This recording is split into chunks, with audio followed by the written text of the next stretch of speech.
We're back, guys. I'm going to wait for Chevy to come back on. I just want to finish up our last couple of topics. So I'm going to have two lives on here. I'm just waiting for Chevy to come back. We're going to finish up our talk on divorce, dating post-divorce. I'm waiting for Chevy. Here she is. Okay. We're back. Chevy's coming on. Hang on, waiting for. Hi. Okay. Okay. Yeah, Right. so I was saying it's almost like, when something has kind of like been broken and then repaired, you're like, you're a little more hesitant with it. Right. And you're kind of like testing its strength. And I think that's normal, and that's not something to feel ashamed about, or like, you're not like broken beyond repair. Like, I don't mean it, like that at all. I know so many people who have successful relationships. I do, yeah, like you said, going to therapy to kind of see, if there are things that you want to address before going into a new relationship. And you might find that in dating, you need a little bit more support than you did the first time around. Maybe you don't fully trust your intuition because you feel like you made a mistake the first time around. And you need, kind of like an objective, coach, mentor, whoever, therapist to kind of talk you through it. Right. If you don't trust yourself, like Right. that's okay, and a lot of people beat themselves up. Why don't I know what I want? Why am I so confused? Because you went through a trauma, even if it was like an uneventful divorce and really like not so, it's still a trauma, and it feels like a failure, and there are negative feelings around it. So I think that it's okay to feel afraid and to feel like you can't trust yourself. Like I once had this situation. I woke up from a Shabbos nap, which is like really rare. I mean, not the waking up part, but the Shabbos nap part. And I was like, somebody had knocked on my door, and I had just woken up, and I was like rushing down the stairs, and I fell down the stairs. Oh God. And I was like, it was very like, it was like a calamity, it's very dramatic, of course. Like I don't do anything, and I literally like land in a heap at the bottom of the stairs, and like this person's like standing in my doorway, like there I am. But every time for a good few months after that happened, when I had like, in the morning, if I had recently woken up or whatever, before I went down the stairs, I was like, no, I can walk downstairs, because I don't fully trust myself on the stairs, because that like it literally just fell down a flight of stairs. So divorce is falling down a flight of stairs times I don't know what, right? So the fact that you're not so sure-footed, that makes total sense. And it doesn't necessarily mean that you're not ready. Like a lot of times people say, well, I don't trust myself to make the right decision, so I'm not ready. I would look at more of the things like that you said, like, do I want to get married for the right reasons, right? Do I want to feel like, do I really, do I have the emotional capacity to invest in connecting with another person? Do I feel like I'm, like a relationship will really serve me right now? I don't mean serve me and like, oh, what can I get out of this relationship? Because ideally that's not how we enter marriage. I mean that, that I can really benefit from being in a relationship, and that somebody else can really benefit from, from being married to me. Not, like I said, in those kind of tangible, like co-parenting financial ways. Those could potentially be benefits of a remarriage, but they ideally should not be why we remarry. Although, I can definitely hear the temptation, in having some support. Yeah, I think anything else we wanted to say? I did want to just go back to one thing when we talked about, like, the perfect person. I think it's really helpful to understand that every single positive attribute has a potential negative flip side. And so often when I hear, women who are married, it's actually usually around the 3 to 5 year mark that things start to like, they start to identify their perpetual problems, right? And things will really start to like, bother them. I remember one person in particular called me up. Her husband was on one of these, I don't know if he was like kallah or something like that, right? And it was getting to the point where it was putting a strain, not kallah is amazing, I love kallah, was putting a strain on their marriage, because like, they would be in the middle of a Shabbos meal and like up he goes, and he's, like, answering a kallah call, or, they were on date night, let's say, and he's answering a kallah call. And she called me up. She was really frustrated. He puts everybody before me, and like kallah is more important than I am, et cetera, et cetera. And in the course of the conversation, I reminded her, like, do you remember when you got engaged and I asked you what you love most about him? And you said he would do anything for anyone, right? And it was like so striking, because that same thing that made you just completely, that really solidified to you that this is the person that I need to marry, because I need to marry somebody who would literally give their shit off their back. there's a potential negative flip side to that, right? Same thing. Maybe you're married, maybe you want somebody who's like really academic and ambitious, but they might become like very consumed with their research project, for example, or they might, I don't know, be a little bit like into themselves because they think that they're smarter than everybody, or whatever it might be. Every single flaw has a potential something that might, that might come back to bite you. And that doesn't mean, and that's all part of the perfection. People are package deals, right? So I do really think that when we're dating and we're looking at a person, we should look at the entire person, right? The potential downside of this strength and also the potential upside of what we might perceive as a flaw. Maybe it's not a flaw. Flaws are really only flaws in context, unless, like I said, you're, a psychopath. Right. That's just a universal flaw. So that should be a deal breaker across the board. Please don't marry psychopaths. Don't marry them, please. Yeah, they usually hide themselves very well, though. So yes, yeah. Not to scare anybody.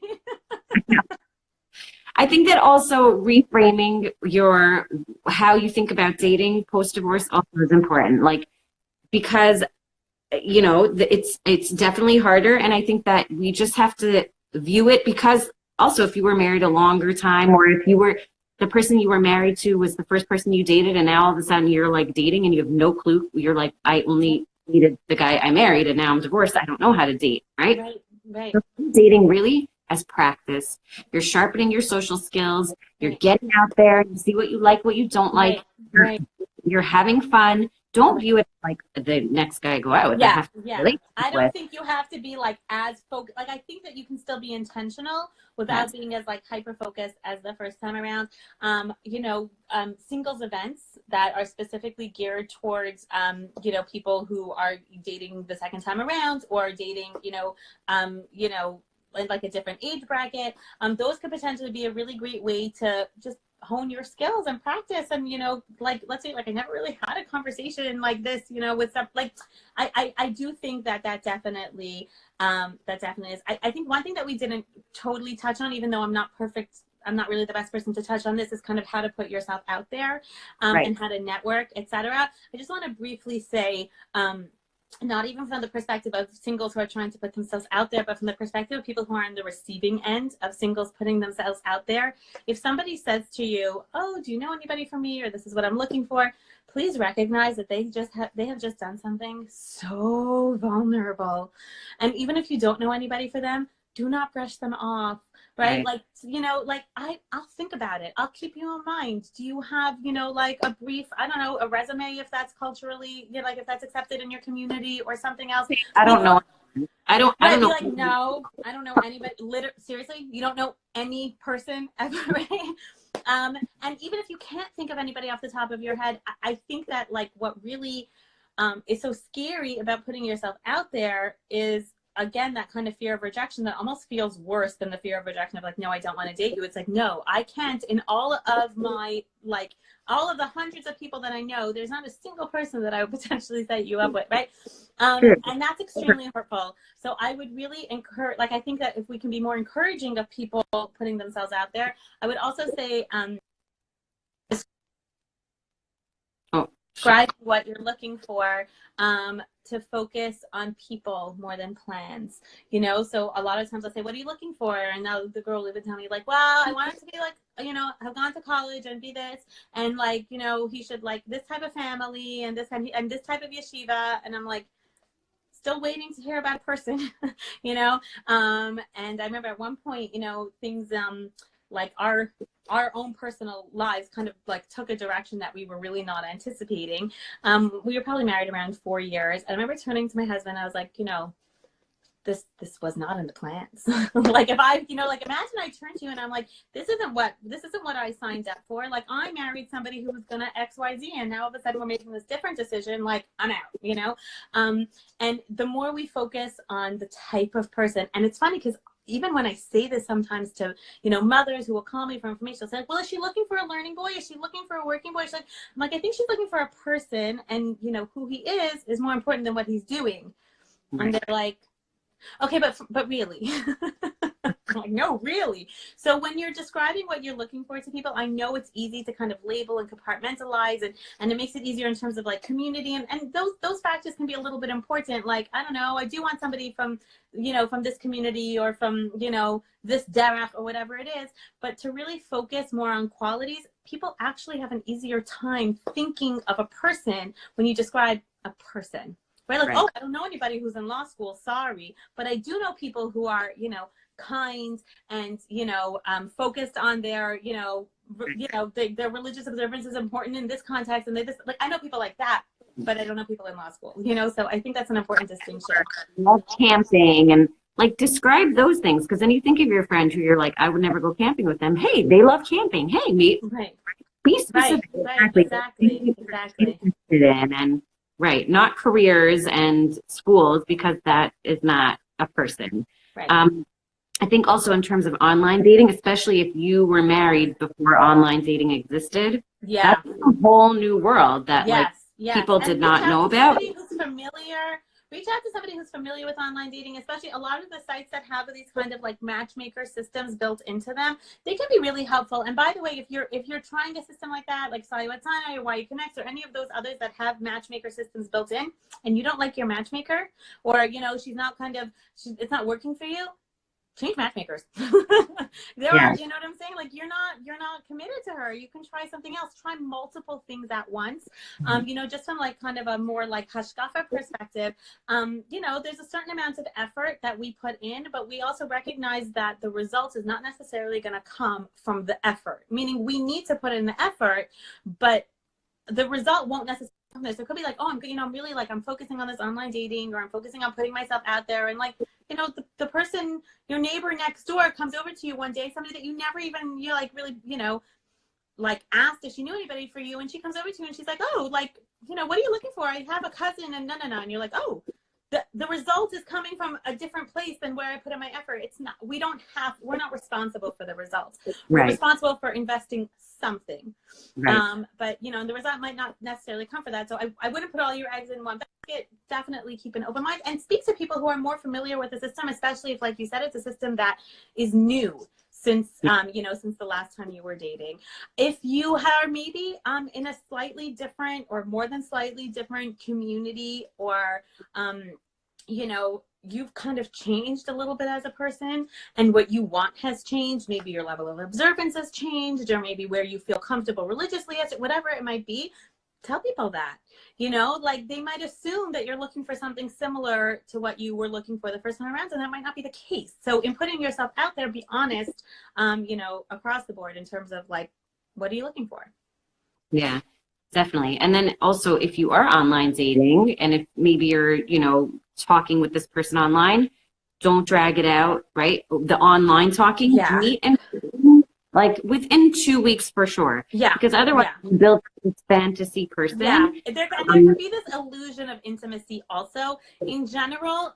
You know, and I would say this is true really about like the communications that occur between dates. You know, like if you're texting or if you're talking on the phone or whatever, I would be careful, especially if, you know, that's, you know, like to kind of stay within the norms of your community. Like, you know, a lot of, let's say more like yeshivish communities, a lot of people, like a lot of rabbis will tell like the boys in their yeshiva, let's say, like, don't text, you know, and that's not coming from nowhere, by the way. It really, there's a lot of like good advice in that, because there are things like, don't text anything you wouldn't say face to face, because you can kind of build up this illusion of intimacy. You might share something that you regret because you feel close to this person because of this texting conversation, but there's something, there's a certain vulnerability in sharing something face to face, and you're like, oh, it's easier to text it. But if it feels easier to text than to say, maybe question whether you should say it. You know, and again, like you said, like with the online dating or the chatting or the texting or anything, unless it's really like the norm in your community to just kind of have that more, you know, like, oh, we're just spending time together until it feels right. If you are dating within a community where it's more normal, you know, or accepted to, you know, make a decision one way or the other within a certain time frame, no, you shouldn't push yourself to get engaged before you're ready. And then, you know, because you're afraid of losing the relationship, so many times I've encouraged girls to tell people, like, I really see this working out. I just need time to get comfortable. You know, Yeah. and almost always boys are like, okay. And then they're like, how much time?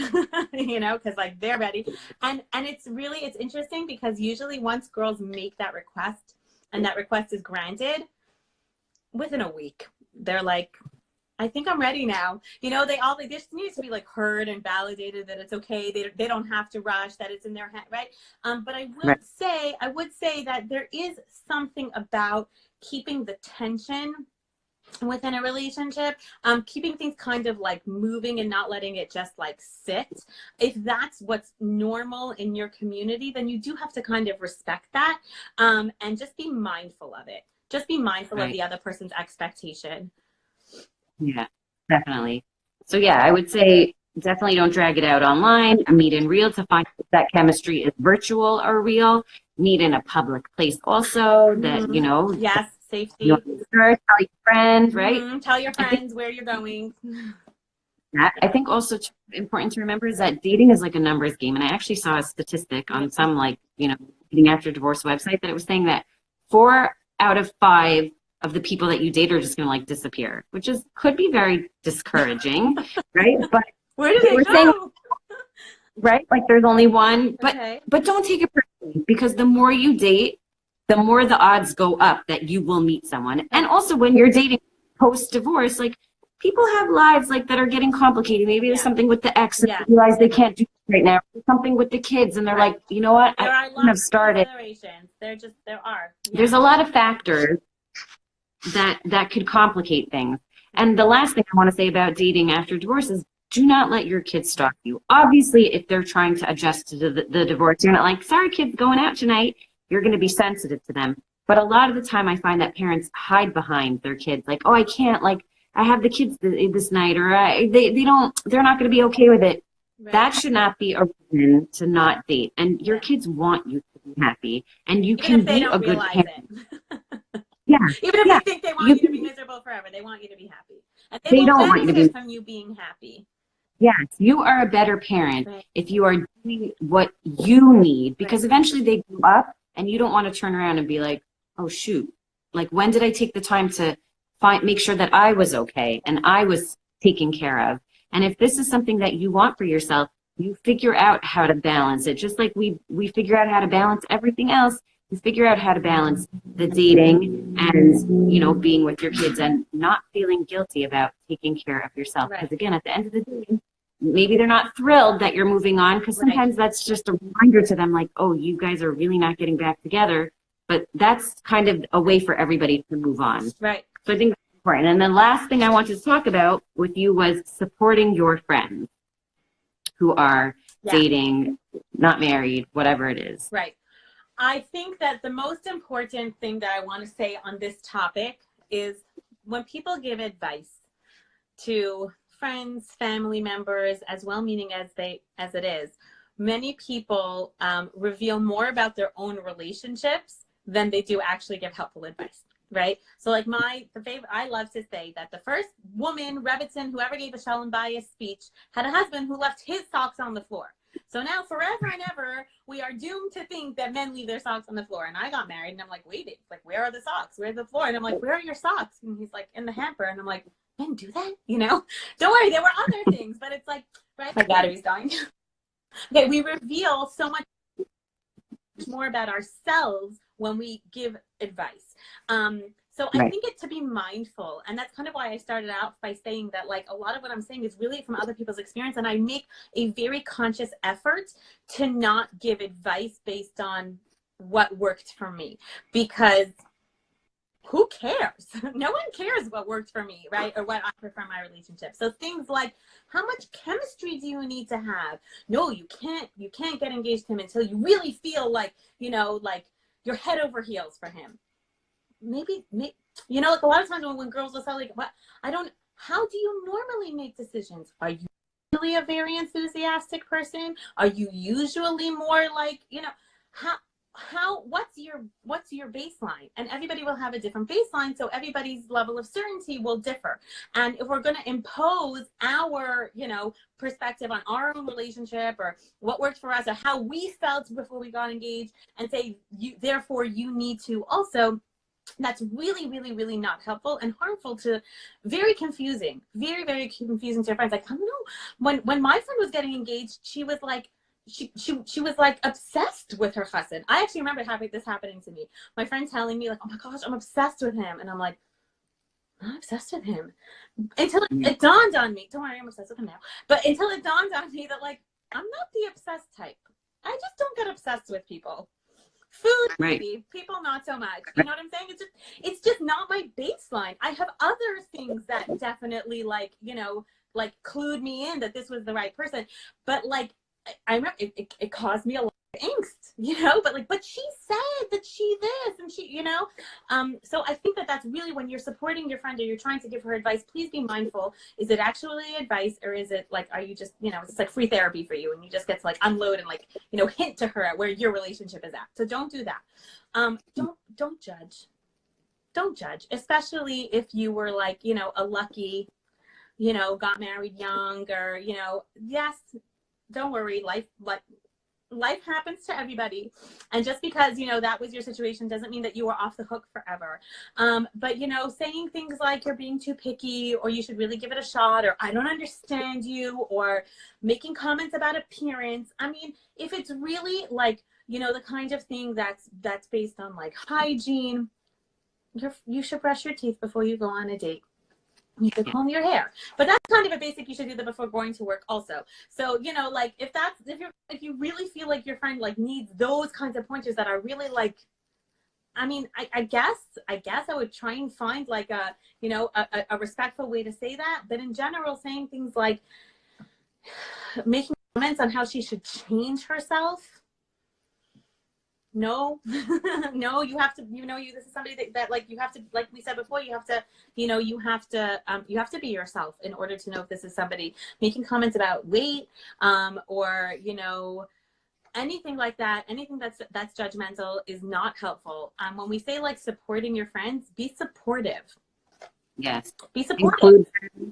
Include them in things. Yes. Don't, when they're with you, don't think that you can't. Yes. Like, you can talk about your kids, but don't only talk about your kids. And if you and a bunch of married friends, the same way she can talk about dating, this is what's in your life. But, you know, if she were always talking about dating, you'd be like, oh my gosh, that's really old. When are we going to talk about my kids again? You know, like, that's not fair. Yes. Yeah, for sure, include her, especially if it's a group of girls going out. You know what I'm saying? Like, it doesn't have to be all wigs, you know? Like, come on, that doesn't make any sense. Like, why not? And, you know, you don't always... And have remember that you're a person before you're, like, married and a mom, and, you know, you're friends. Really, like, try to just be a friend and be sensitive to that, and remember her on her birthday, and, you know, those kinds of things. Text her, hey, what's up? Like, and I would be extra mindful of those things. Yeah. Of texting her. If you know that she's going on a date, don't text her and say, how was your date? She'll tell you if she wants you to know. I mean, you can text her the next morning and be like, hey, I'm thinking of you this morning. And that way, you know, she has an opening if she wants to say something. But, you know, you don't have to, like, don't pressure her to share more than she wants to share. It's kind of like, you know, somebody going through any kind of situation that's like a little bit difficult and a little bit isolating and a little bit sensitive. You know, like, you're supportive without being intrusive. You know, the same way you wouldn't tell somebody who's, let's say, experiencing infertility, like, have you heard of this organization? Have you heard of this organization? Have you, like, everything is with sensitivity. You're not like, here's a list of shadchanim that you must go to, you know, kind of a thing. Like, you know, be sensitive. Guess what, by the way, as much as, yes, it's helpful sometimes, especially in certain, you know, communities, to go meet a shadchan, you pick up the phone and call a shadchan and be like, I have this great friend. Can I tell you about her? You know, like, can I send you her resume? That's also helpful, you know? Yeah, you can tell other people you have a friend who's looking. You can do the work for them a little bit and let them know that you're thinking. Let them know. You know, I actually just recently saw somebody that I know whose daughter, I like know her daughter like really like as an acquaintance. I met her a couple times, and I saw her just like in a parking lot, and I said hi to her, and I was like, by the way, like, I just, you know, is your daughter like still looking for the same thing? Because, like, you know, maybe things changed, maybe whatever. And she gave me a little bit of an update, and I was like, you know, like, I think about her. And she was so appreciative that I didn't just like wave and keep walking. Like, even if I had nothing to say, I'm like, by the way, your daughter comes to mind, and I try and think of someone for her. Have I been successful? No, but she's not forgotten. I think a lot of times our single friends feel forgotten, and it's not necessary. Definitely. Yeah. So I'm going to put comments on and see if there's any questions. Okay. But I'm I think afraid my battery's going to die. What do I do? Oh, no. Where's your charger? Plug it in. It's like on a different floor. Oh, gosh. You can look for it. If anyone has questions, I'm looking now, but I think we really answered. I think, I mean, yeah, I'm afraid that any questions now will be like pretty like case specific. You know, so we can try. If we didn't cover, then please ask. Yeah. But I don't think anything that we did not cover. Topics that were really beyond the scope, I think, of this live. Like they were really kind of in their own category. Yeah. Oh, actually, something that we did not touch on. Hold on. I'm saying yes. Was just attraction, which is really just like a general answer. Attracted to the person that you are dating. Okay. So yes, the short answer is yes. The long answer is, what does attraction mean for you?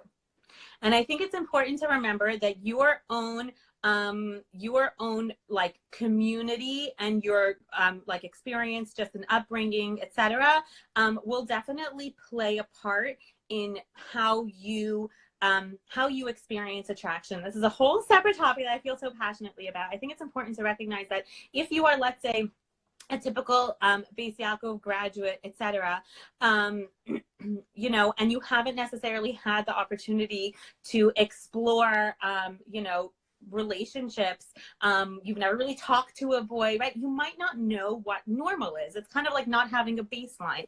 And attraction might mean something very different for you than for another person in terms of, this is enough attraction for me to commit to this relationship. So I do think that's kind of, it's tricky to kind of figure out for each person, you know, and like, I don't want to get like too specific, because I don't want to say something that would either like, you know, like be too like, you know, exclude somebody, like, oh, but that's not what I'm feeling. But like, I girls will often come back to this point and say like, well, how, like, you know, especially like, you know, in a community where there's minimal physical contact, like, how willing do I have to be physically intimate with this person before I get engaged? A lot of that really depends on how much do you know about physical intimacy, right? How much have you thought of it? How comfortable are you with the topic in general? Like, a lot of times it's something that progresses as the relationship progresses. So it can be a little bit tricky. The short answer is yes, there should be attraction. The long answer is, what is that attraction comprised of for you? I think it's also really, really important to recognize that attraction will wax and wane throughout a relationship. And just because you don't feel, you know, intense chemistry at one point in your relationship doesn't mean that you cannot create it. I'm going to get my charger. Hold on. You can all look at the books. 1 second. I know. Keep going. Look at those impressive bookshelves behind Shevi. Wow. But I think that's, yes, attraction is very subjective. And it could be that someone that you at first think is physically attractive, once you start dating them, you're like, ooh, you're not so cute to me anymore. Or again, you learn to become more attracted to a person through your connection with them. And you find them more attractive, not just in a physical way, but in an emotional way. And that's important, physical attraction and emotional attraction. So there should be attraction, period. I did also want to mention, someone was asking about timeline of dating. And again, I always, it has to be your timeline. Don't listen to when people say, but shouldn't you know by now? You know when you know. And don't, you know, people shouldn't be pressuring you to, you know, well, I already by the third date, or I already by you. You have to. And the reverse. And you know already? It's not possible. It's not possible that you know already. You need more time. You need more time. That can also sometimes be harmful. You know, like, no, we're sure. No, in our family, we wait that, you know, like, that can be harmful too. That's what you said really in the beginning, where like everybody's different and it's going to look different for everyone. And we can't like date based on other people's dating experiences. It doesn't it's putting on that nude lipstick when it's not your shade. Like, it's not going to be how it is. Lipsticks. 17. Do you want to know which one I finally got? Because it's for sure going to work for all of you. Yeah, for sure. Right? Some people are asking here hashkafic differences, like your religious views. What's normal for a marriage? That's a good question. I think that is a good question. I really think that a lot of this is based on kind of knowing your own self. So, oh, whoops. Oh, I don't know how to make the comments. I like blocking my face. Okay, it's fine. I don't need to see myself. It really depends what you mean by hashkafic differences. Some people say like hashkafic differences are like, I don't know. I'm trying to think of a generic example, but when it comes to hashkafa, there's like nothing neutral. Differences in how you grew up, differences in how you perceive things, or differences in how you want to build your home. Because they're not all the same thing. Growing up in hashkafically different homes, okay. I mean, like, I don't know. I full disclosure, anybody who knows me personally knows that like this is one thing where I do feel very strongly about this, because my husband and I are from such totally different families, upbringings, communities. Like, you know, we joke that like one night our shadchan got like a little, like she was like, oh, I have this great idea, and it's like a terrible idea. Neither of us really wanted to go out with the other one. So when it comes to this, some people are like, he's so not, I can't go out with him. He's not at all what I'm looking for.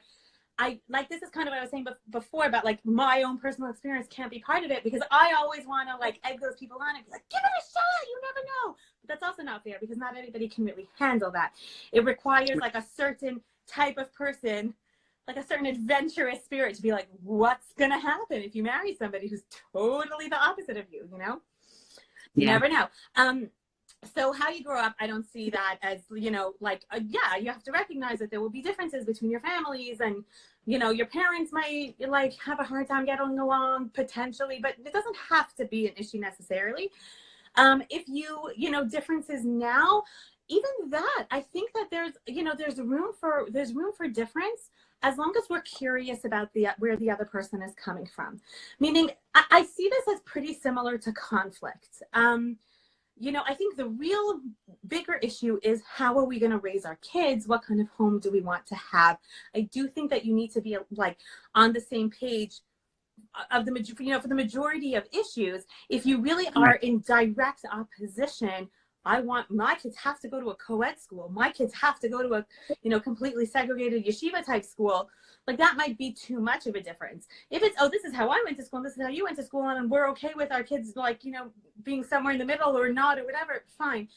I think that differences can potentially be really good if you're curious, if you're curious, meaning that if it's like, oh, I want to understand your perspective, not because I'm necessarily going to adopt it, but because I'll get to know you better if I know why you think this. So again, I'm trying to think of a hashkafic difference that's like a deal breaker. I actually remember I was, I think I was in college, and I met this amazing couple. I totally want to know where they are now. It's a great couple. They got married in their 30s. Mm-hmm. She grew up in like a really like pretty typical modern Orthodox upbringing, and he was like from a very, very right-wing upbringing. But both of them were really there. Like, she was still like, you know, very firmly like modern Orthodox, and he was like really like yeshivish. And I don't know who set them up and how they ended up getting married, but they were like the cutest couple ever. And she was telling me, she's like, I learned how to make tea. Like, this is on Shabbos. Like, I learned how to make tea the yeshivish way. Like, forget cliche. Like, we don't do that. We make tea sense. And she was like all proud of herself. She's like, what do you mean? Like, I always grew up making tea this way. You know, I remember looking at them being like, oh my gosh, they're so different. Like, how are they married? Like, those are major hashkafic differences. But I think there's a distinction between like differences in observance and differences in like mindset. Like, do you have the same goal? Are you both growth oriented? You might not be on exactly the same page now, but you respect each other's differences. I think that relationship has a great chance of being successful. I see people who are so similar, but there are like tiny little differences. Like, I don't know, you eat gebrats and you don't eat gebrats, like hashkafic difference. And then, you know, people will highlight that and like, yeah, I'm worried about them, you know? So I think a lot of it is really your attitude. And if you can compromise when it comes to how you're going to raise your kids, establish your home, etc. Right. Yes, I agree. Okay.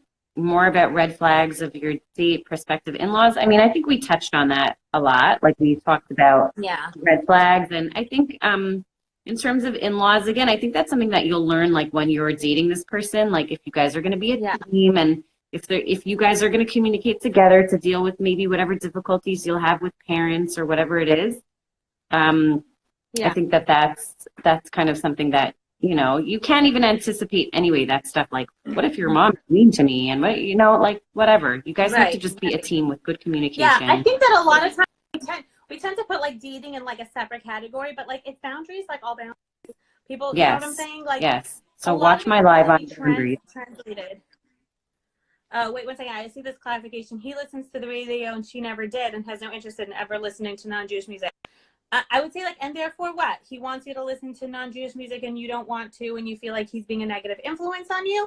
Like, I think that you have to respect each other's differences. Like, again, like just for the sake of an example, because I just have my own personal examples.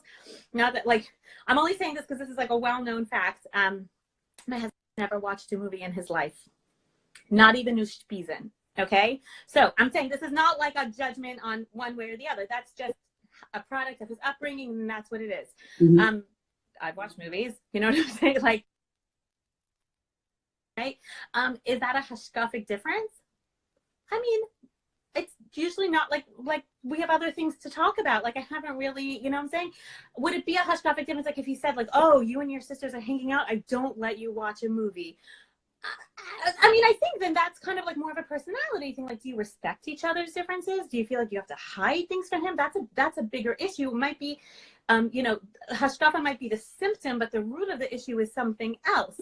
You know, I think that like in everything in a relationship, there has to be like room for compromise. And I see here that I hear what you're saying. You don't want to be a mashgiach in your marriage, right? I think something like the kind of like, I think you really have to clarify between like halacha and hashkafa, like something like this that is more hashkafa, like she has a certain standard and he does, you know, and he has like a, you know, a different standard, or he has one standard. And is it you trying to impose the standard on the other person, or this is something that you will independently do? Like, you know, he likes this kind of music, so he's going to listen to it when he's in the car alone, and he's going to respect the fact that listen to this song, right? But he's also at the same time like not gonna look down on her, like, oh, like I married somebody who's, but recognize that people will change and will be exposed to different things over the course of their lives. And if we make hashkafa about, and I don't think this has anything to do with marriage, this is just something I'm passionate about in general, if we make hashkafa about the expressions of it, and the almost like insignificant, like where it doesn't say anywhere in halacha that you can or you can't, you know, I think that we get very caught up in the externals of it, and it's harmful in our relationship, you know, with our spouses, with our children, you know. So I think that there has to be like a respect. If the hashkafic difference is preventing you from respecting the other person, then it can potentially be a deal breaker. Yes. I also think that it's very different before you're married and after you're married. Yeah.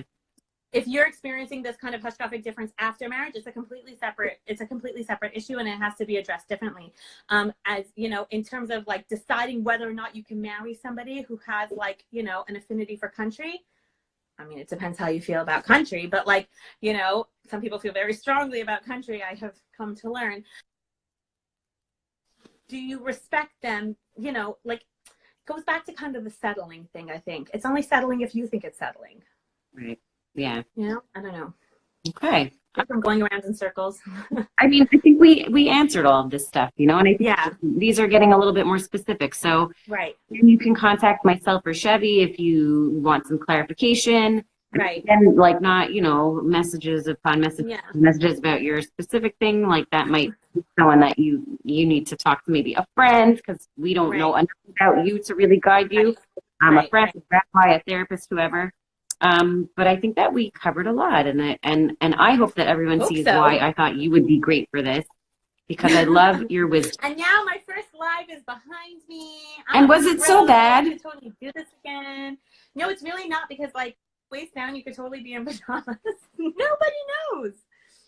Maybe I am, maybe I'm not. Who knows, right? So this is like very, I think I'm addicted. So this was great. Okay, so I hope that this was helpful to everyone. I think it was so great. I love everything that I think we covered a lot, and I think it's that just we a great, gave a lot of it starts conversation. information. These are things you should be thinking about, and conversations that you Oh, yes. No, Swaddleby. My first live was unintentional and it wasn't saved. So technically, this is my second live. Fine. So this was great. Yeah. So again, I look forward to maybe another one. We'll do another one. But again, if you guys have any questions, please. But yes, let's keep the conversation going. This is something that we should be talking about and something that we should be aware of and something we should be supportive of. And I hope that you guys got a little bit of chizuk tonight and got some insight and awareness, and that this is helpful for you now going forward and in supporting, knowing how to support friends and family better in the future. So thanks a mil, Shevi. Thank you, Rachel. Good night. That's so cute.